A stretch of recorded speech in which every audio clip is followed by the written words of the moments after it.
Hello everyone. सो आज हम लोग करेंगे टॉपिक वाइज रिवीजन में, जिसमें हमारा टॉपिक चल रहा था थर्मोडायनेमिक्स, उसका क्वेश्चन ऑफ ईयर 2014 का। तो बिना टाइम वेस्ट के स्टार्ट कर देते हैं क्वेश्चन।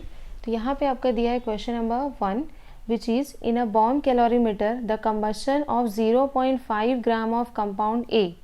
ठीक है, बॉम्ब कैलोरीमीटर एक डिवाइस है जिसमें आपको कंपाउंड दिया जाता है। उस कंपाउंड का क्या करते हैं, ऑक्सीजन के प्रेजेंस में उसको हीट करते हैं या उसका कंबशन करते हैं, जिसमें लार्ज अमाउंट ऑफ हीट जो है वो रिलीज होगा and that large amount of heat is get absorb by the water जो उस बॉम्ब के बाहर प्लेस रहता है।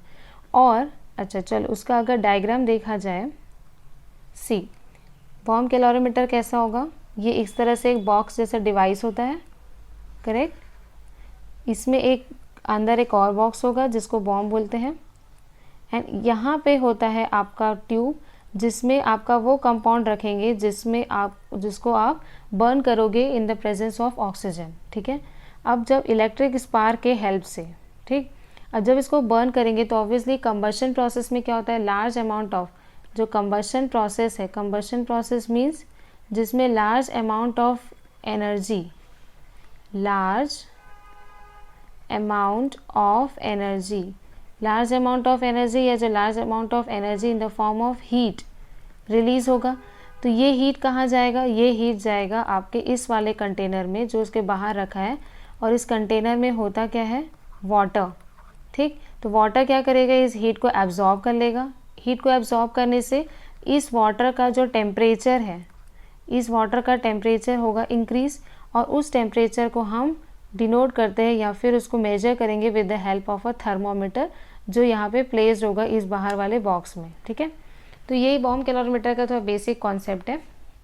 तो यहाँ पे हमने लिया है कंपाउंड ए, एक कंपाउंड ए है, इसका गिवन वेट कितना दिया है क्वेश्चन में, देखो 0.5 ग्राम लिखा है, तो इसका गिवन वेट है 0.5 ग्राम और उसका मोलार मास, इस कंपाउंड ए का मोलार मास दिया हुआ है 50 ग्राम पर मोल। ठीक है, मोलार मास दिया है 50 ग्राम पर mole. Increase the temperature by 4 kelvin, मतलब यहाँ जो बाहर टेम्परेचर इंक्रीज कर रहा है वाटर का, वो कितना टेम्परेचर इंक्रीज कर रहा है, 4 केल्विन से, मतलब डेल्टा टी जो चेंज इन टेम्परेचर होगा वो क्या होगा आपका 4 kelvin. If the heat capacity of the calorimeter along with that of the material is इतना, हीट कैपेसिटी दिया हुआ है, ठीक है, और हीट के वॉल्यूम कॉन्स्टेंट रहेगा, तो हीट कैपेसिटी कितना है यहाँ पे 2.5 किलो जूल पर केल्विन। ठीक है, ये इसका दिया हुआ है हीट कैपेसिटी। तो इसका मतलब क्या है कि 1 केल्विन हीट कैपेसिटी मतलब क्या, 1 केल्विन टेम्परेचर राइज करने में जितना अमाउंट ऑफ हीट लगता है that is known as heat capacity, और वो दिया है आपका 2.5 kilo joule. So the molar internal energy of the combustion, हमें निकालना है मोलर इंटरनल एनर्जी।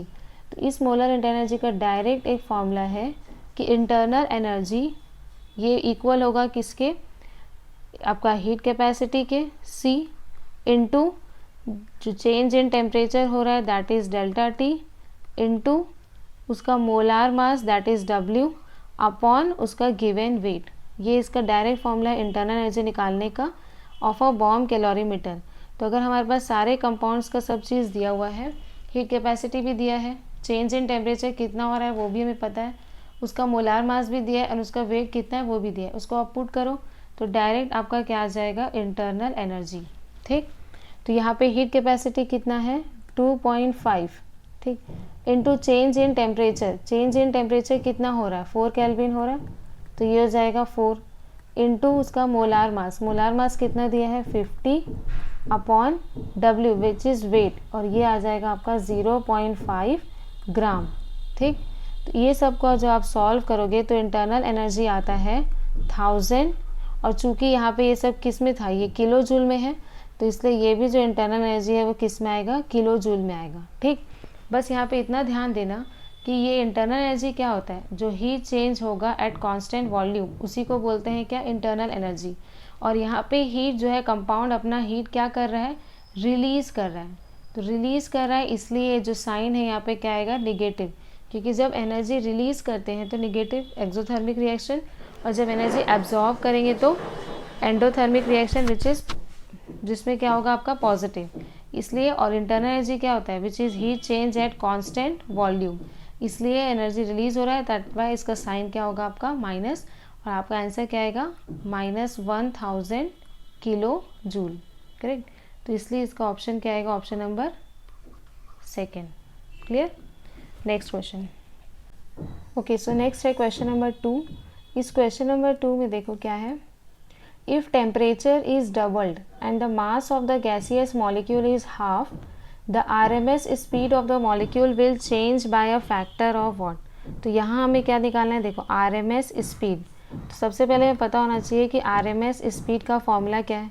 तो RMS स्पीड का फॉर्मूला क्या है, √3RT/m, ये होगा फॉर्मूला।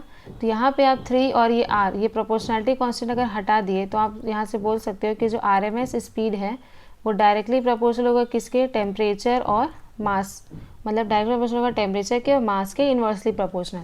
चेंजेस क्या हो रहा है कि इफ़ टेम्परेचर इज़ डबल्ड, मान लो कि अगर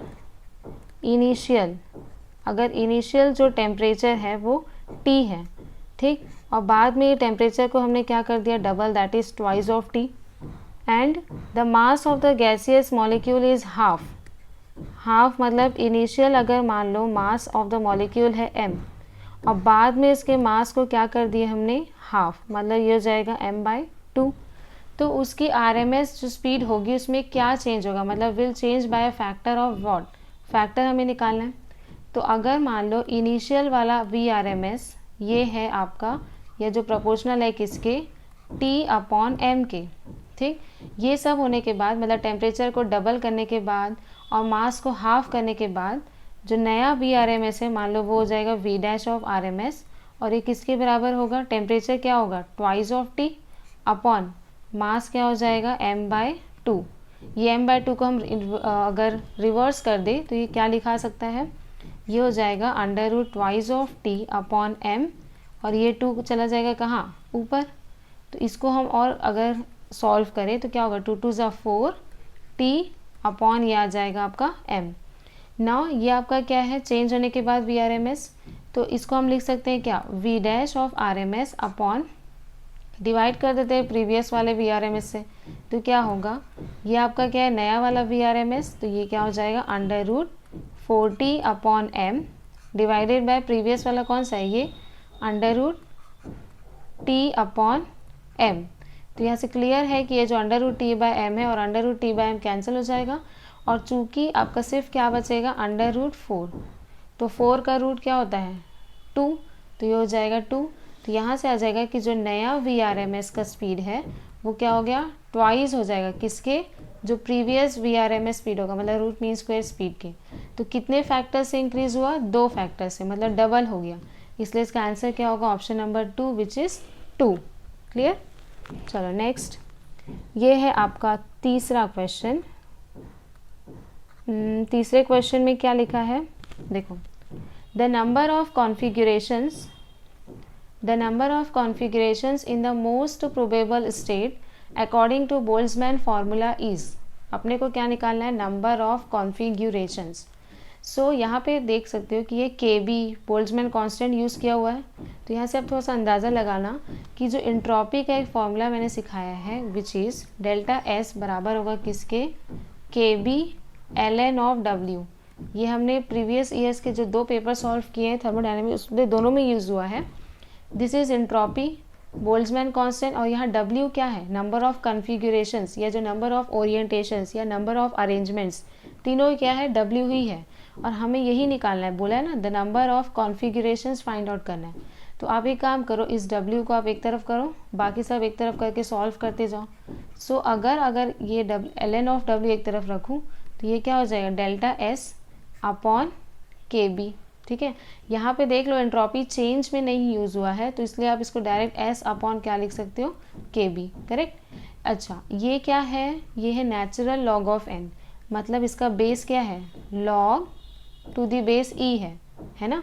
सिर्फ अगर log यूज़ हो तो वो होता है log टू द बेस 10, लेकिन ये जो कौन सा है, log to the base e। तो मैं चाहूँ तो इसको ऐसे लिख सकती हूँ, log to the base e W which is equals to S upon क्या हो जाएगा आपका KB। हमें क्या चाहिए, W। तो यहाँ के से जो log की वैल्यू है वो हटानी पड़ेगी, तो हटाने के लिए क्या करेंगे, दोनों तरफ e की पावर कर देंगे। तो e की पावर करने से क्या हो जाएगा, जैसे ई की पावर यहाँ मैंने कर दिया लॉग ई, ये ई की पावर हो गया, इधर भी मैं ई की पावर कर दूँ तो ये क्या हो जाएगा एस अपॉन के बी। देखो लॉगरिथम का एक फॉर्मूला है ई की पावर लॉग ऑफ ई, मतलब अगर ये जो बेस लगा है और ये दोनों अगर सेम हो तो इसका आंसर क्या होता है, जो यहाँ पे रहता है वो ही इसका क्या होगा आंसर, मतलब इसका सॉल्यूशन करोगे तो इसका आंसर क्या आएगा आपका W, which is number of configurations, और ये किसके बराबर हो गया ई की पावर एस अपॉन के बी के। सिंपल है ना, सिंपल। तो ये हो गया आपका आंसर फर्स्ट, है ना, कौन सा होगा आंसर इसका फर्स्ट, विच इज़ ई की पावर एस अपॉन के बी। क्लियर। नेक्स्ट करते हैं। Two phases alpha and beta of a species are in equilibrium. दो फेसेस अल्फा एंड बीटा, मतलब एक ही कंपाउंड के दो फेसेस, जैसे मान लो वाटर के आपके तीन फेस होते हैं which is solid, liquid and gas. वैसे यहाँ बोला है कि दो फेसेस जो है अल्फा एंड बीटा, कोई भी मान लो एक स्पीशीज़ है उसके दो फेसेस लिए alpha and beta are in equilibrium में है, मतलब ये इसमें भी चेंज हो रहा है, ये इसमें भी चेंज हो रहा है, इक्विलिब्रियम में है। So the correct relations observed among the variables which is temperature, pressure and chemical potential, इनके दोनों में क्या चेंजेस आएगा, मतलब क्या इसका टी अल्फ़ा होगा, इसका पी अल्फ़ा होगा और म्यू में म्यू अल्फ़ा होगा। ठीक है, दिस इज टेम्परेचर, प्रेशर और केमिकल पोटेंशियल। बीटा का निकालेंगे तो T beta, P beta and ये हो जाएगा इसका म्यू बीटा। तो हमें इनका आपस में रिलेशन निकालना है। सो ध्यान देना कि अगर कोई एक ही स्पीशीज़ का दो faces alpha and beta equilibrium में हो तो उसमें ऑब्वियसली अगर इक्विलिब्रियम है तो मतलब उसमें थर्मल इक्विलिब्रियम भी होगा। ठीक है, दोनों अगर कंपाउंड इक्विलिब्रियम है मतलब उसमें थर्मल इक्विलिब्रियम भी होगा, मतलब उसमें मैकेनिकल इक्विलिब्रियम भी होगा। ठीक है, मतलब उसमें मैकेनिकल इक्विलिब्रियम भी होगा। ठीक है, मतलब उसमें केमिकल इक्विलिब्रियम भी होगा। ऑब्वियसली अगर इक्विलिब्रियम है तो उसमें तीनों टाइप के इक्विलिब्रियम एग्जिस्ट करेगा, राइट। सो थर्मल इक्विलिब्रियम मतलब कि दोनों का टेम्परेचर बराबर, मैकेनिकल मीन्स दोनों का pressure will be equal, chemical equilibrium means दोनों का chemical potential will also be equal. So since the two faces alpha and beta of the same species are in equilibrium, तो their respective thermal equilibrium, pressure and chemical potential will also be in equilibrium, means दोनों की value, इन दोनों की values ये जो है वो क्या होगी सेम।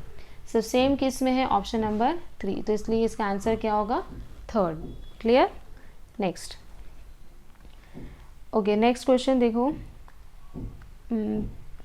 चलो, The figure below represents the path followed by a gas during expansion from A to B। देखो ये फिगर क्या इंडिकेट कर रहा है कि कोई भी एक गैस है A, वो B तक जा रही है और कैसे हो रही है, एक्सपेंशन हो रहा है। ठीक है, मतलब मान लो अगर गैस का वॉल्यूम ऐसा तो वॉल्यूम इंक्रीज हो रहा है तो एक्सपेंशन हो रहा है। क्लियर। और ध्यान देना कि जब एक्सपेंशन हो तो एक्सपेंशन अगर है, एक्सपेंशन मीन्स व्हाट, कि जो वर्क है it is done by the system, work is done by the gas, है ना। एक्सपेंशन मीन्स गैस एक्सपेंड हो रही है ना, तो वर्क किसके द्वारा हो रहा है, गैस के द्वारा हो रहा है। तो एक्सपेंशन मतलब क्या होता है कि work is done by the gas. इतना क्लियर। तो यहाँ पे ए से बी जा रहा है, हमें टोटल वर्क डन निकालना है ए से बी तक का। तो यहाँ पे देख लो कि जो वर्क डन है ए से बी, उसको हम लोग दो भागों में बांट सकते हैं, या तो ए से यहाँ तक, इस पॉइंट को मान लो मैं ले लेती हूँ ओ, तो ए से ओ तक प्लस ओ से बी तक, है ना। तो हम लोग इसको तोड़ लेते हैं, पहले वर्क डन निकालेंगे हम ए से ओ तक, प्लस फिर वर्क डन करेंगे किस तक, ओ से बी तक, दोनों को ऐड कर दिया तो हमारा टोटल वर्क डन आ जाएगा ए से बी तक। क्लियर। सो वर्क डन का एक सिंपल सा फॉर्मूला है, कौन सा, minus P into delta we. ठीक, तो इसमें ध्यान दो, ये डेल्टा वी क्या है, change in volume. Delta we क्या हो जाएगा आपका, change in volume. Clear. So यहाँ पे जब ए से ओ जा रहा है तो वॉल्यूम क्या है आपका 1 लीटर, मतलब वॉल्यूम में कोई चेंज आ रहा है क्या, नहीं आ रहा है। तो अगर वॉल्यूम में कोई चेंज नहीं तो डेल्टा वी की वैल्यू 0। सो अगर मैं वर्क डन करूँ ए से O which is equals to minus P delta V, तो जब इसमें चेंज ही नहीं हो रहा वॉल्यूम में, मतलब डेल्टा वी 0, तो तो ओवरऑल वर्क भी क्या हो जाएगा इसका 0, बिकॉज 0 को आप मल्टीप्लाई करोगे P से तो 0 ही आना है। सो आपका ये जो आंसर है ये तो 0 हो गया। अब आप सिर्फ क्या निकालो, O से B तक का वर्क डन, क्योंकि जो O से B तक का वर्क डन होगा वही A से B तक का होगा, बिकॉज A से O वाला 0 है। सो अब निकालो वर्क डन A से B, ये बराबर है किसके, वर्क डन ऑफ O से B तक का, है ना। तो O से B तक का फॉर्मूला वही रहेगा -P इंटू डेल्टा V। तो यहाँ पे P क्या है, एक्सटर्नल प्रेशर, जो कौन सा है देख लो, B में कौन सा है, ये 1, करेक्ट। ये हो जाएगा -1, correct. Volume, change in volume, इसको क्या लिख सकते हैं आप, final volume minus initial volume, यही होता है। सो ये हो गया आपका -1। फाइनल वॉल्यूम क्या है, O से B जा रहा है ना, तो B में जो होगा दैट इज़ 5, ये इसका क्या होगा final volume, minus VI, initial volume क्या है, O से B जा रहा है तो इनिशियल कहाँ से स्टार्ट हो रहा है, ये 1 से, तो इनिशियल वॉल्यूम क्या हो जाएगा इसका 1। 5 - 1 4, -1 है तो -4, और चूंकि आपका प्रेशर था ATM में और वॉल्यूम है लीटर, तो इसलिए इसकी यूनिट क्या आएगी, लीटर ATM, और हमको लीटर ATM में ही निकालना है ना। तो यह आंसर आ गया आपका -4, ऑप्शन में है 4। अब यहाँ पे माइनस है, ऑप्शन 4 है, तो यहाँ से ध्यान देना कि जो माइनस है, वी नो दैट कि साइन कन्वेंशन से जब work is done by the system, अगर सिस्टम वर्क करे तो वर्क डन कैसा होता है, negative, means negative and positive only indicates कि work is done by the system. अगर बाय द सिस्टम हो, ठीक है, अगर बाय द सिस्टम हो तो वर्क क्या होगा, निगेटिव, और अगर ऑन द सिस्टम हो, मतलब सिस्टम पे वर्क हो, तो उसका वर्क डन क्या होता है, पॉजिटिव, ठीक है। तो मीन्स यहाँ जो साइन है वो सिर्फ इंडिकेट कर रहा है कि work is done by the system, इसलिए वो निगेटिव है। और हमको सिर्फ क्या कंपेयर करना है यहाँ पे, मैग्नीट्यूड, तो हमारा मैग्नीट्यूड कितना है वर्क का, 4, इसलिए आपका आंसर क्या होगा, option number 4 which is 4। Clear. Next, okay, when temperature, here यहाँ दिया है कि when T is tending to infinite, temperature is tending to infinite, value of the single particle partition function will be what, मतलब हमें partition function निकालना है। यहाँ degeneracy भी दे दिया है कि GJ होगा। सो एकदम सिंपल है, इसमें सिर्फ आपको क्या यूज़ करना पड़ेगा, पार्टीशन फंक्शन का फॉर्मूला।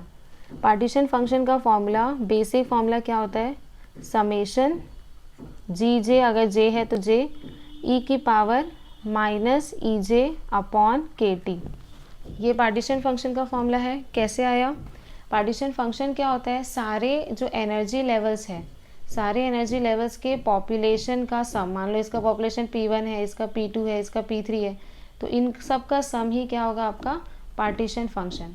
और ये ध्यान से देखोगे तो ये अब तक वो बोल्ट्जमैन पॉपुलेशन का फॉर्मूला है, और ये सम क्या, ये जो साइन है ये क्या इंडिकेट करता है, समेशन, मतलब सारे एनर्जी लेवल्स के पॉपुलेशन का सम इस पार्टीशन फंक्शन। क्लियर। सो यहाँ पे ओके, तो यहाँ पे कंडीशन दी है कि when temperature tends to infinite, तो यहाँ ध्यान दो कि ये है आपका -EJ अपॉन KT, ये है E की पावर में। तो अगर टेम्परेचर टेंडिंग टू इनफाइनाइट होगा, ठीक, तो यहाँ पे क्या आ जाएगा, EJ के नीचे क्या आ गया आपका इनफाइनाइट। तो किसी के नीचे भी इनफाइनाइट हो तो इसका वैल्यू क्या होता है, 0, ठीक है। किसी के भी नीचे एनर्जी की कोई भी वैल्यू होगी, चाहे 1 2 3 कोई भी वैल्यू हो सकती है, उसके नीचे क्या लग गया आपका इनफाइनाइट। तो anything, any number divided by infinite किसके बराबर होगा, 0 के बराबर। मतलब आप लिख सकते हो कि E की पावर ये क्या आ गया आपका 0, और किसी का भी जैसे x है, x की पावर 0 हमेशा किसके बराबर होता है, 1, चाहे 1 की पावर 0 करो तो 1 आएगा, 2 की पावर 0 करो तो 1 आएगा, वैसे E की पावर 0 भी कितना आएगा, 1। तो यहाँ पुट करोगे तो Q which is a partition function बराबर होगा किसके, समेशन ऑफ J, ये हो गया GJ, और E की पावर 0 की वैल्यू कितनी हो गई, 1, और 1 को आप इससे मल्टीप्लाई करोगे तो वापस से वही आना है, मतलब ये हो जाएगा J इंटू GJ। तो ये है आपका पार्टीशन फंक्शन का वैल्यू विच इज़ दिस, और कौन सा ऑप्शन में है, आई थिंक ऑप्शन नंबर 3, तो इसका आंसर होगा 3rd। समझ पाए क्या, सिंपल है कि अगर टेम्परेचर इनफाइनाइट है तो अपना ऑप्शन क्या है, -EJ अपॉन KT, यही है। अगर टेम्परेचर इनफाइनाइट मतलब ये पूरा टर्म क्या हो गया आपका इनफाइनाइट, तो अगर -EJ को आप इनफाइनाइट से डिवाइड किया तो ये क्या हो जाएगा 0, एंड ई की पावर 0 की वैल्यू 1 एंड 1 इंटू जी जे, तो इसलिए इसका आंसर क्या होगा ये, विच इज़ दिस। क्लियर? तो आंसर क्या हो गया आपका थर्ड। चलिए नेक्स्ट क्वेश्चन। ओके चलो next, the number of micro states that are possible when two particles are distributed in 4 states. So here it is given 4 states है हमारे पास 1 2 3 4। इस 4 states में हमें डिवाइड करने हैं 2 particles को, तो कितने नंबर ऑफ माइक्रो स्टेट्स हो सकते हैं। नंबर ऑफ माइक्रो स्टेट्स के हमने बहुत सारे फॉर्मूलाज देखे हैं, इसमें से अब फिर एक नया फॉर्मूला आएगा कि नंबर ऑफ माइक्रो स्टेट्स किसके बराबर होंगे। नंबर ऑफ माइक्रो स्टेट्स का यहाँ एक फॉर्मूला फिर से बता रही हूँ, नंबर ऑफ स्टेट्स, जितने भी नंबर ऑफ स्टेट्स है उसका factorial upon number of particles का factorial upon number of particles का फैक्टोरियल इनटू नंबर ऑफ जो स्टेट्स है माइनस पार्टिकल्स का फैक्टोरियल। क्लियर? सो यहाँ नंबर ऑफ माइक्रो स्टेट्स किसके बराबर होगा, स्टेट्स, जितने भी नंबर ऑफ स्टेट्स है उसका फैक्टोरियल अपॉन पार्टिकल्स का factorial into states minus number of particles का फैक्टोरियल। क्लियर? तो हमारे पास स्टेट्स कितने हैं 4, तो ये हो गया 4 फैक्टोरियल, पार्टिकल्स कितने 2, तो ये हो गया 2 फैक्टोरियल इनटू 4 माइनस 2, क्योंकि एस स्टेट्स है 4, पार्टिकल्स है 2, तो 4 माइनस 2 2, तो ये हो जाएगा 2 फैक्टोरियल। बस इस फैक्टोरियल को सॉल्व कर दो, तो हम 4 फैक्टोरियल को लिख सकते हैं 4 इंटू 3 इंटू 2, है ना, फैक्टोरियल सॉल्व कर लेते हैं, अपॉन ये हो जाएगा 2 फैक्टोरियल को लिख सकते हैं 2 इंटू 1, और एक 2 को एज इट इज़ रखो क्योंकि ऊपर वाले से कैंसिल हो जाएगा। क्लियर? ये होगा 4 1 ज़ा 4 2 ज़ा एंड 3 2 ज़ा क्या हो गया 6। तो ये आ गया आपका नंबर ऑफ माइक्रो स्टेट्स। तो ये कौन सा है 6, देखो ऑप्शन नंबर 4। सो यहाँ क्वेश्चन नेक्स्ट दिया है, at high pressure the fugacity coefficient of a real gas is greater than 1। तो fugacity coefficient means what, F upon P is known as fugacity coefficient. F is fugacity that is a pressure of a real gas and P होता है pressure of an ideal gas. इसी के division F upon P को ही क्या बोलेंगे, फ्यूगैसिटी coefficient. इसका formula क्या होता है, E की power integration Z minus 1 upon P dP, और यहाँ लिमिट लगता है क्या 0 से लेके P। ओके, और यहाँ Z क्या आपका कंप्रेसिबिलिटी फैक्टर, जिसका फॉर्मूला क्या होगा PV अपॉन RT। क्लियर? तो इसकी जो फ्यूगैसिटी कोएफिशिएंट की वैल्यू है हाई प्रेशर पे क्या होगी, ग्रेटर देन 1। जब प्रेशर ज़्यादा होगा तो इसकी जो वैल्यू है वो क्या होगी, ग्रेटर देन 1। सो ये रीज़न बताना है क्या होता है। तो यहाँ पे एक ग्राफ देखो, एक ग्राफ बनाएंगे हम किसके बीच, केमिकल जो पोटेंशियल है वर्सेस प्रेशर के बीच। ठीक, अगर मान लो ये आइडियल गैस है, अगर ये आइडियल गैस है तो इसका ग्राफ किस तरह से बनेगा, ऐसे।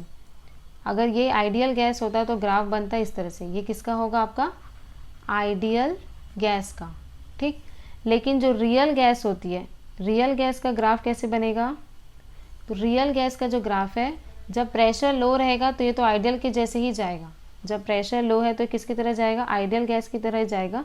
लेकिन जैसे जैसे प्रेशर इंक्रीज होगा, जैसे जैसे प्रेशर इंक्रीज होगा और मॉलिक्यूल्स आपस से पास पास आ रहे हैं, तो अट्रैक्शन पावर बढ़ने के कारण ये जो ग्राफ होगा इसका रियल गैस का, वो डाउनवर्ड डायरेक्शन में जाएगा।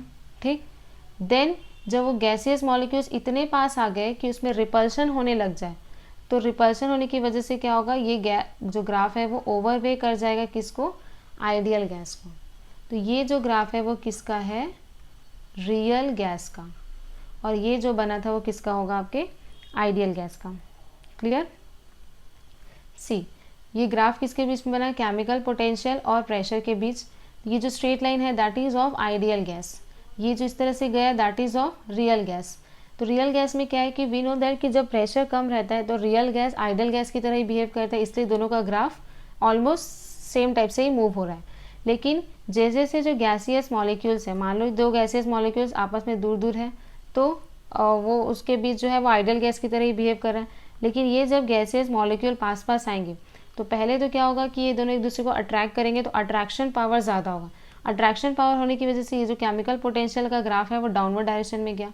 लेकिन अगर ये इतने पास आ गए कि अब ये दोनों को अट्रैक्ट करने की बजाय एक दूसरे को रिपेल कर रहे हैं, तो रिपल्शन की वजह से क्या होगा, ये ग्राफ ओवरवे कर जाएगा किसके ग्राफ को, आइडियल गैस के ग्राफ को। दैट्स वाई ये ऊपर चला गया और आइडियल गैस डाउनवर्ड डायरेक्शन में हो गया। तो इसका ऐसे ओवरवे कर जाने का रीज़न हाई प्रेशर पे, यहाँ प्रेशर हाई है ना, ये हाई प्रेशर है, इधर ये लो प्रेशर है, तो हाई प्रेशर में रियल गैस का आइडियल गैस के ओवरवे करने का रीज़न होता है कि जो रिपल्सिव टर्म है, repulsive term overweighs the attractive term, है ना, क्योंकि उनके बीच रिपल्शन बढ़ जाता है। अगर मान लो अगर ये है आपका कोई भी वेसल है, इससे बहुत सारे गैसियस मॉलिक्यूल है, इसमें मैं कोई भी प्रेशर को एक्सर्ट कर रही हूँ, तो प्रेशर एक्सर्ट करने से या प्रेशर को इंक्रीज़ करने से ये गैसियस मॉलिक्यूल क्या होंगे, आपस में बहुत पास आने लगेंगे।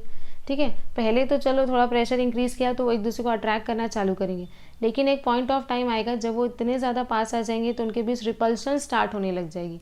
तो ये जो ग्राफ का ओवरवे करने का रीज़न यही है कि इनका जो रिपल्सिव टर्म है, रिपल्शन हो रहा है हाई प्रेशर में, वो ओवरवे कर जाता है अट्रैक्टिव टर्म को। दैट्स वाई इनका जो हाई फ्यूगैसिटी कोएफिशिएंट है रियल गैस का, विच इज़ F/P, ये ग्रेटर हो जाएगा आपके 1 से। क्लियर? चलो नेक्स्ट क्वेश्चन है, given the following two relations, दो रिलेशंस दिए हुए हैं, ये है x1 d/1 plus x2 d/2 equals to 0 and ये दूसरा रिलेशन है। For a binary liquid mixture at constant temperature and pressure the true statement is that, क्या होगा ट्रू स्टेटमेंट? ठीक है, ट्रू स्टेटमेंट क्या है, ये दोनों क्या है, ये this is the form of Gibbs Duhem equation, ये दोनों इक्वेशन जो है वो गिब्स-डुहेम इक्वेशन के ही प्रकार है।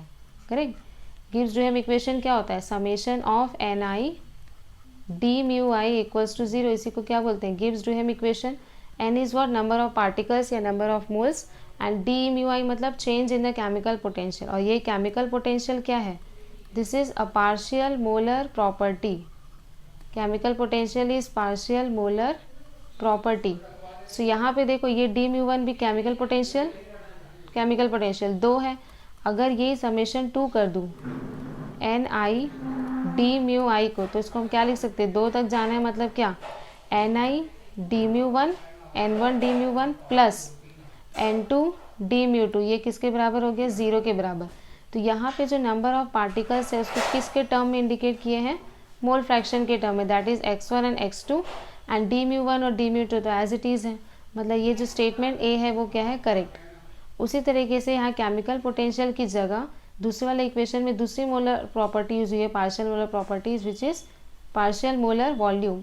ठीक है, v बार से इंडिकेट किए, dv बार, dv1 बार और dv2 बार, तो ये भी क्या है, पार्शियल मोलर प्रॉपर्टीज़ है, तो it can be written in the form of like this या फिर ये।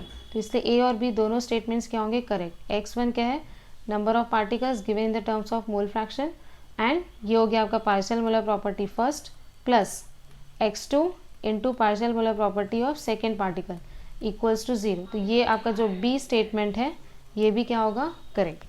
क्लियर? सो यहाँ पे ऑप्शन क्या आएगा, both the relations are correct which is 1। Clear? Next okay, ये है the low and high temperature limits of vibrational partition function are. Vibrational partition function, see vibrational partition function के 2 form होंगे, एक तो होता है आपका e की power -hν upon 2kT upon 1 minus e की पावर -hν अपॉन kT, एक फॉर्मूला होगा ये वाला वाइब्रेशनल पार्टीशन फंक्शन का।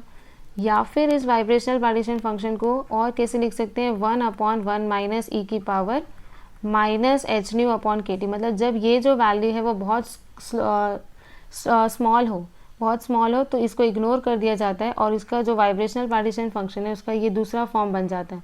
ये भी वाइब्रेशनल पार्टीशन फंक्शन ही है और ये भी जो है वाइब्रेशनल पार्टीशन फंक्शन ही है, लेकिन इन दोनों में से हमको कौन सा यूज़ करेंगे, तो हम ये वाला यूज़ करेंगे, बिकॉज यहाँ पे ऑप्शन में देखो अपॉन 2t, ये अपॉन 2t ऐसा दिया हुआ है, इसका मतलब क्या है कि हमें ये वाला यूज़ करेंगे तभी जो है hν के नीचे अपॉन में 2 आएगा। करेक्ट, इसमें ऐसा अपॉन में 2 नहीं है, तो इसलिए ये वाला वाइब्रेशनल पार्टीशन फंक्शन का जो फॉर्मूला इसको ना यूज़ करके कौन सा वाला फॉर्म यूज़ करेंगे, ये वाला। क्लियर? सो यहाँ पे सिंपल है कि hν/k, क्वेश्चन में दिया है कि hν/k को हमें क्या लेना है, थीटा, तो इसको थीटा लेके दूसरा फॉर्म बना लेते हैं, तो ये हो गया QV इक्वल्स टू e की पावर माइनस थीटा बाय क्या हो जाएगा, hν/k, ये जो hν/k है इसको पूरा को क्या लेना है अपने को, थीटा, और तो इसको थीटा ले लेंगे तो बचेगा क्या, minus theta upon 2t upon 1 minus E की पावर क्या हो जाएगा, माइनस थीटा अपॉन टी। तो ये नया फॉर्म हो गया। अब इसी फॉर्म से हमको करना है, तो इसका हमें लिमिट्स निकालना है, कहाँ, हाई और लो टेम्परेचर में, लो टेम्परेचर और हाई टेम्परेचर में। तो पहले हम केस 1 डाल देते हैं। मान लो पहला केस क्या दिया है, लो टेम्परेचर वाला। सो अगर लो टेम्परेचर है मीन्स टेम्परेचर की वैल्यू अगर कम है, तो ऑब्वियसली अगर टेम्परेचर की वैल्यू कम होगी तो ये जो थीटा बाय टी की वैल्यू है, सी, अगर टेम्परेचर की वैल्यू कम होगी तो ये जो थीटा बाय टी की वैल्यू है वो कैसी होगी, क्योंकि ये टी जो टी है वो डिनोमिनेटर के फॉर्म में है। अगर टी की वैल्यू लेस, मतलब थीटा की वैल्यू, थीटा को हम बहुत कम क्वांटिटी से जो है वो डिवाइड कर रहे हैं, तो इसकी वैल्यू क्या होगी, ग्रेटर होगी किससे, 1 से। या जो थीटा बाय टी की वैल्यू है वो क्या आएगी, हाई। ठीक, टेम्परेचर की वैल्यू लेस है, अगर थीटा बाय टी की वैल्यू क्या होगी, फिर हाई। सो अगर इसकी वैल्यू हाई तो ई की power minus theta by T की वैल्यू फिर कम, क्योंकि थीटा बाय टी के सामने क्या लग गया, माइनस, और निगेटिव में अगर चीज़ें बड़ी हो तो इसकी जो ओवरऑल वैल्यू होती है वो क्या होती है, कम। इसलिए ई की पावर माइनस थीटा बाय 2 की वैल्यू क्या हो जाएगी, लेस। तो यहाँ पे जो हमारा डिनोमिनेटर है 1 माइनस ई की पावर क्या है, माइनस थीटा बाय 2। तो अगर ये वैल्यू बहुत लेस है तो ये बोल सकते हैं हम कि 1 जो है it will be very much greater than minus theta by T, क्योंकि हमें लिमिट्स निकालना है।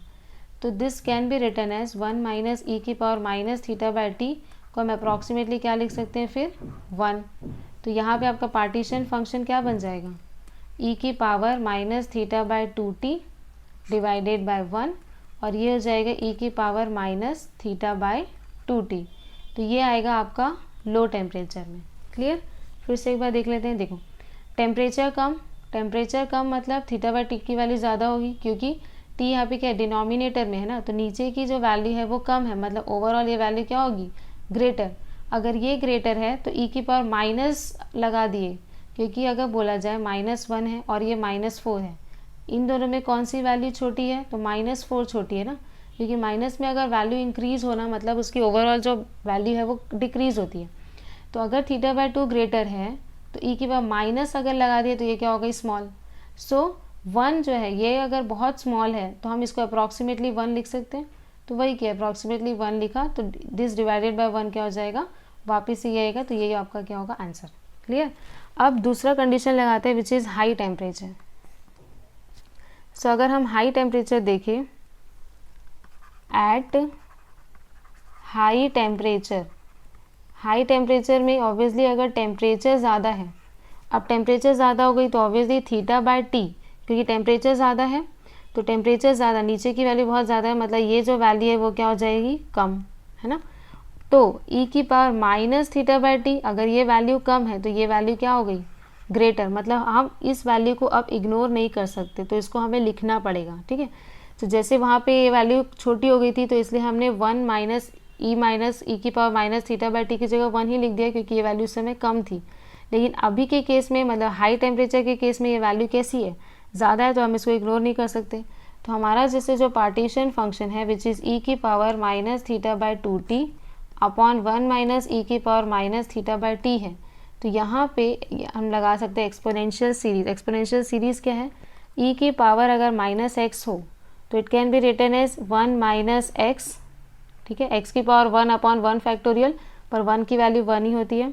फिर आगे के टर्म्स भी होंगे, लेकिन हमें सिर्फ कहाँ तक यूज़ करने हैं, 2 टर्म्स तक। और यहाँ हमारी x की वैल्यू क्या है, थीटा बाय टी। ठीक, तो अगर e की power minus theta by T की जगह मुझे लिखना है तो क्या लिख सकते हो, एक्सपोनेंशियल सीरीज से 1 माइनस थीटा बाय टी, यहाँ पुट करो तो e की power minus theta by 2t upon 1 minus, इस एक्सपोनेंशियल सीरीज की जगह क्या लिख सकते हैं, 1 minus theta by T. Solve, इसको ब्रैकेट ओपन करेंगे तो e की power minus theta by 2t upon 1 minus 1, minus minus plus हो जाएगा ब्रैकेट ओपन होने से, थीटा बाय टी, ये तो कट गया।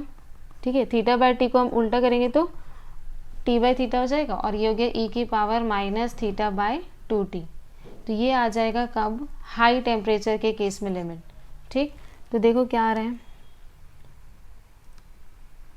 सो यहाँ जब टेम्परेचर लो रहेगा, टेम्परेचर लो है, लो में कितना आया, ये e की पावर टेम्परेचर लो है तो क्या आया, ई की power minus theta by 2t। तो देखो लो टेम्परेचर रिस्पेक्टिवली है, तो ई की power minus theta by 2t या तो थर्ड होगा या fourth, correct. Minus theta by 2t, नहीं सेकेंड भी हो सकता है। हाई टेम्परेचर में क्या आया, हाई टेम्परेचर में है टी बाय थीटा ई की power minus theta by 2t। तो हाई टेम्परेचर में देखो टी बाय थीटा ई की power minus theta by 2t। देखो कौन सा आएगा, ऑप्शन नंबर सेकेंड। मैच करना, ऑप्शन नंबर क्या आएगा, सेकेंड। तो ये है, यही आंसर होगा, कौन सा, ऑप्शन नंबर सेकेंड। ठीक है, ये लो टेम्परेचर में लिमिट और ये हाई टेम्परेचर में लिमिट। क्लियर। चलो next, the exact differential d f of a function f of x y among the following is. Exact differential को पहचानने का तरीका यहाँ से आपको ऑप्शन से जाना पड़ेगा। ऑप्शन से कैसे जाओगे, जैसे मान लो हमारे पास कोई भी फंक्शन है m, ठीक है, जो एक्स वाई का फंक्शन है, इनटू हो गया डी एक्स प्लस कोई दूसरा फंक्शन n जो भी ये x या y का हो सकता है, into d y equals to 0, ऐसा कुछ दिया है। तो यहाँ पे जैसे ये जो m है, इसको आप जब पार्शियली डिफ्रेंशिएट करोगे किसके रिस्पेक्ट में, y के रिस्पेक्ट, अगर dx से इनटू है तो y के रिस्पेक्ट में करना है। ये बराबर आया किसके, dn को डिफ्रेंशिएट करो किसके रिस्पेक्ट में, x के, क्योंकि यहाँ dy है तो इस n को किसके रिस्पेक्ट में डिफ्रेंशिएट करोगे, x, उल्टा। ठीक है, x वाले के जो मल्टीप्लाई फॉर्म में है उसको y के रिस्पेक्ट में, dy y के साथ जो मल्टीप्लाई में फंक्शन उसको x के रिस्पेक्ट में। तो ये दोनों अगर बराबर आए तो यहाँ हम बोल सकते हैं कि जो फंक्शन है वो कैसा है, एग्जैक्ट डिफरेंशियल है। ठीक है, जो फंक्शन है वो एग्जैक्ट डिफरेंशियल है। तो इस वजह से देखो ये इक्वेशन देखो, dx dy मतलब ये जो y है ये क्या हो गया आपका m, और ये माइनस एक्स क्या हो गया n। वैसे यहाँ पे ये 1/y क्या हो गया m इंटू डी एक्स, और ये क्या हो गया आपका n इंटू डी वाई, इसी फॉर्म में आया है।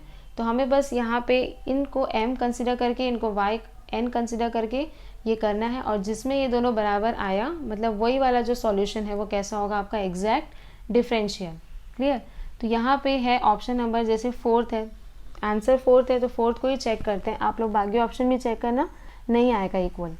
तो हमारा फोर्थ ऑप्शन क्या है, 1/y into d x minus x upon y square into क्या है, डी वाई। करेक्ट। तो हमारा m यहाँ पे m इज इक्वल्स टू क्या है, ये 1/y, यही m है।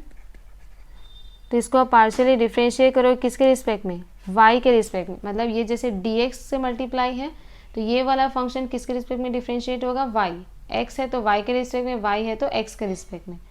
तो y के रिस्पेक्ट में करो, और पार्शियल डिफ्रेंशिएशन है ना, तो ये हो जाएगा 1/y।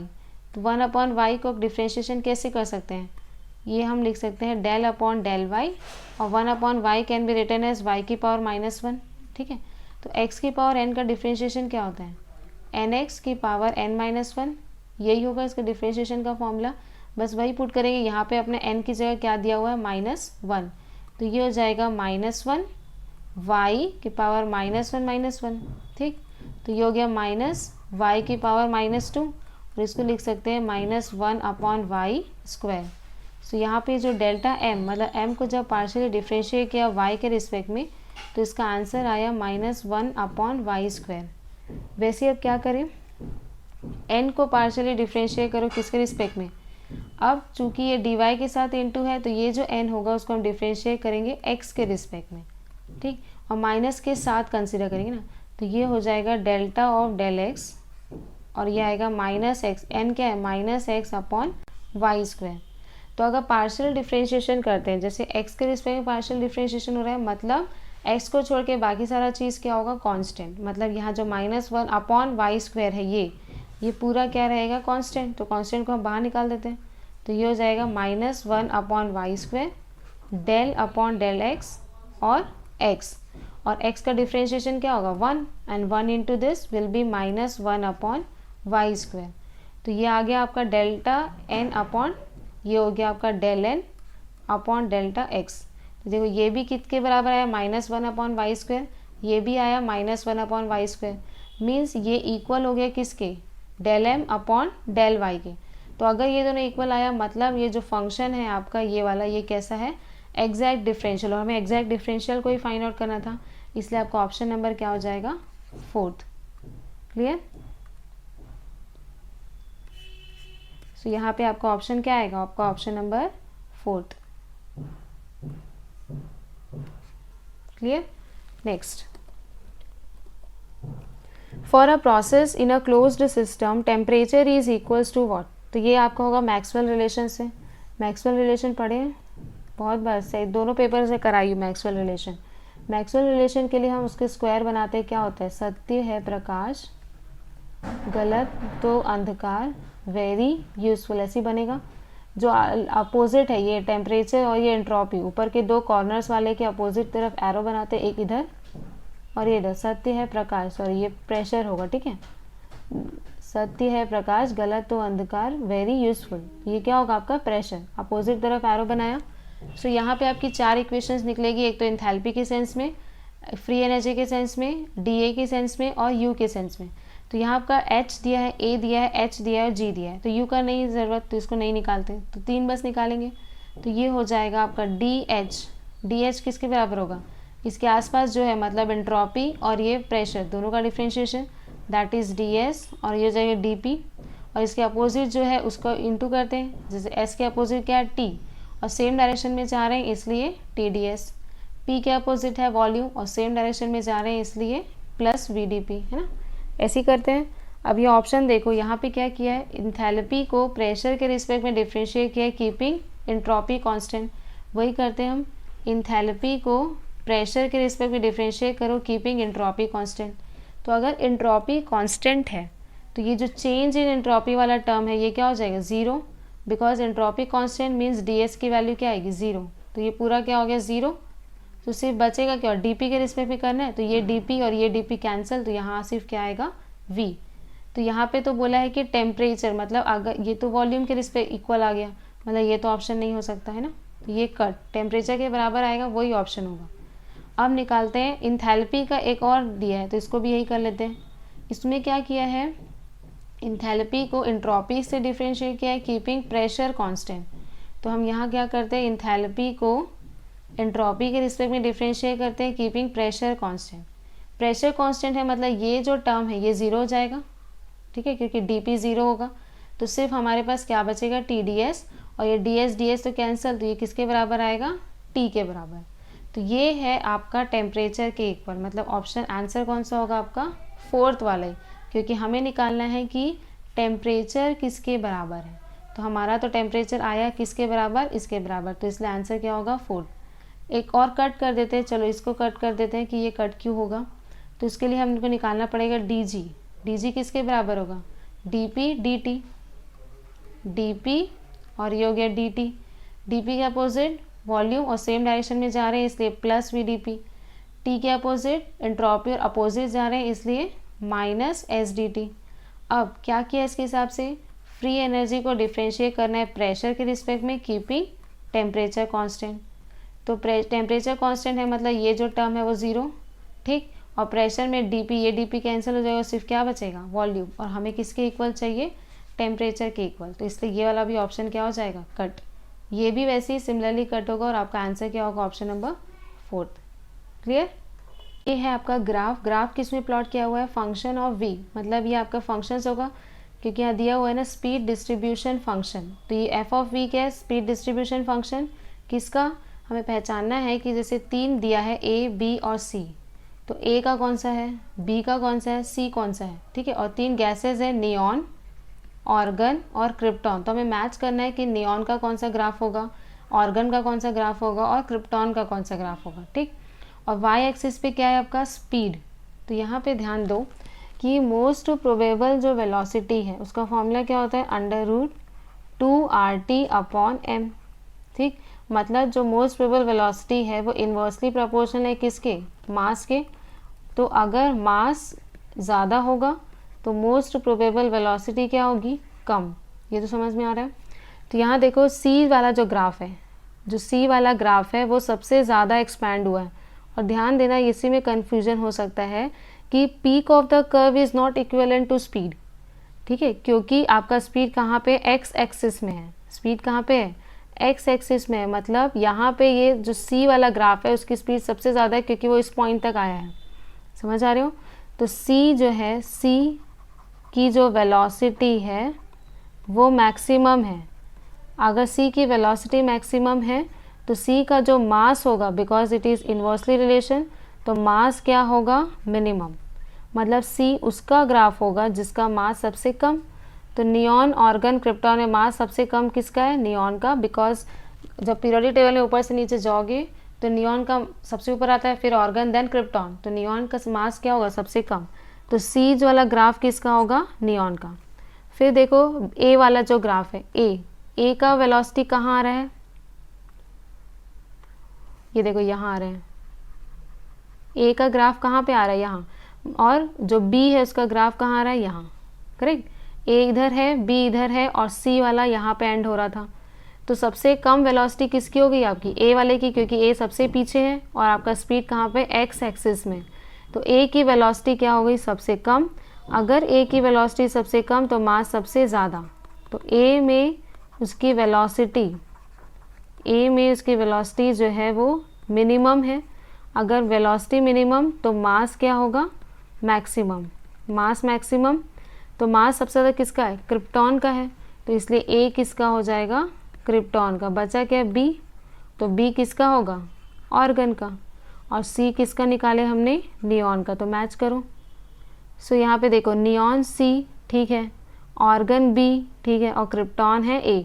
तो इसलिए ऑप्शन नंबर क्या आएगा, थर्ड। क्लियर। नेक्स्ट, ये भी आपके CSIR का ही क्वेश्चन है। इसके हिसाब से क्या बोला है, the number of phases, components and degrees of freedom when argon is added to an equilibrium mixture of NO, O2 and NO2 in a gas phase. मतलब हमारे पास इक्विलिब्रियम मिक्सचर है, NO गैस है, O2 भी gas है और NO2 भी gas है, ठीक। इस मिक्सचर में मिक्स किया गया है क्या, ऑर्गन को। तो हमें इसका निकालना है कि फेसेस कितने होंगे, कंपोनेंट्स कितने होंगे और डिग्रीज ऑफ फ्रीडम कितना होगा, ठीक। तो सबसे पहले अगर फेस देखें तो फेस में ये तीनों क्या है, गैस है, और ऑर्गन जो ऐड कर रहे हैं वो भी क्या है, गैस है। और जब गैसियस रिएक्टेंट्स और मिक्सचर हो तो उसमें हम डिस्टिंग्विश नहीं कर सकते, दे आर नॉट डिस्टिंग्विशेबल अगर गैस है तो। अगर गैसियस रिएक्टेंट्स या गैसियस मिक्सचर हो तो उनका फेस हमेशा कितना रहेगा, 1 के बराबर, बिकॉज उसमें आप डिस्टिंग्विश नहीं कर सकते कि कौन सा गैस कौन सा, सारे एक ही फेस के रहते हैं। दैट्स वाई जब उनका फेस सेम है तो उनका जो नंबर ऑफ फेसेस भी कितना होगा, 1। तो P की वैल्यू 1, और रिस्पेक्टिवली ही बोला है ना, तो फेस पहले है तो ये जो 1 है, देखो सब में 1 ही ऑप्शन में, तो मतलब फेस कितना होगा आपका, 1। उसके बाद कंपोनेंट्स कैसे निकालते हैं, तो कंपोनेंट्स का फॉर्मूला क्या होता है, A माइनस E, है ना। A मतलब क्या होगा, टोटल नंबर ऑफ जो स्पीशीज़ है वो A होगा, और E मतलब इक्वेशंस जो उनको रिलेट कर रहे हैं, दैट इज़ E। अगर ये कंपोनेंट्स को ऐसा कोई इक्वेशन है जो इनको रिलेट कर रहा है तो वो वैल्यू होगी किसकी, E की। अब टोटल नंबर ऑफ कंपोनेंट्स कितने हैं अपने पास, ये 3 हो गए, और ऑर्गन ऐड किया तो चौथा, तो A की वैल्यू होगी 4। अब कोई इक्वेशन है क्या जो इनको रिलेट कर रहा है क्या, जब आप NO को ऑक्सीजन के साथ रिएक्शन कराते हो तो it will form NO2, balance कर सकते हैं इस इक्वेशन को। जब NO, नाइट्रोजन ऑक्साइड को ऑक्सीजन के साथ आप रिएक्शन कराइए, 2 कर दो तो ये भी 2 हो गया, 2 2 ज़ा 4, बैलेंस हो गया इक्वेशन। तो यहाँ पे देख लो कि NO when it is reacted with oxygen it forms NO2, means ये इक्वेशन इन तीनों कंपोनेंट्स को एक दूसरे से रिलेट कर रहा है। मतलब इस इक्वेशन की वैल्यू क्या होगी, 1, because there is one equation which is relating among these species, है ना। तो इसलिए ई वही है इक्वेशन जो उनको रिलेट करे कंपोनेंट्स को, तो है। तो अब इसमें कंपोनेंट्स क्या हो गए, A माइनस E, सो ये कितना आ गया, 3। तो यहाँ पे जो C की वैल्यू होगी वो कितनी होगी, 3। क्लियर। अब गिब्स फेस रूल से number of degrees of freedom निकाल सकते हैं, क्योंकि हमें फॉर्मूला देता है विच इज़ F बराबर C माइनस P प्लस 2, ये डिग्रीज ऑफ फ्रीडम का फॉर्मूला है। C क्या है, कंपोनेंट्स कितना आया, 3। फेस P क्या है, फेसेस कितना आया, 1 प्लस 2, 3 माइनस 1 2, 2 प्लस 2 कितना हो जाएगा, 4।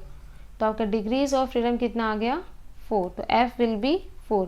और ऑर्डर ध्यान रखना है, पहले फेस बताना है, फिर कंपोनेंट्स बताना है, फिर डिग्रीज ऑफ फ्रीडम। तो आपका आंसर क्या होना चाहिए, 1 3 और 4। तो क्या है 1 3 4, देखो C ऑप्शन। तो यही वाला क्या होगा आपका आंसर। क्लियर। तो जून और दिसंबर दोनों के क्वेश्चंस हो चुके हैं। सो आई होप आपको सब समझ आया होगा। इन केस कोई डाउट है तो आप मेरे को इंस्टाग्राम में पूछ सकते हैं, विच इज़ जिसकी आईडी है chemistry in easy way. Clear? Thank you for watching.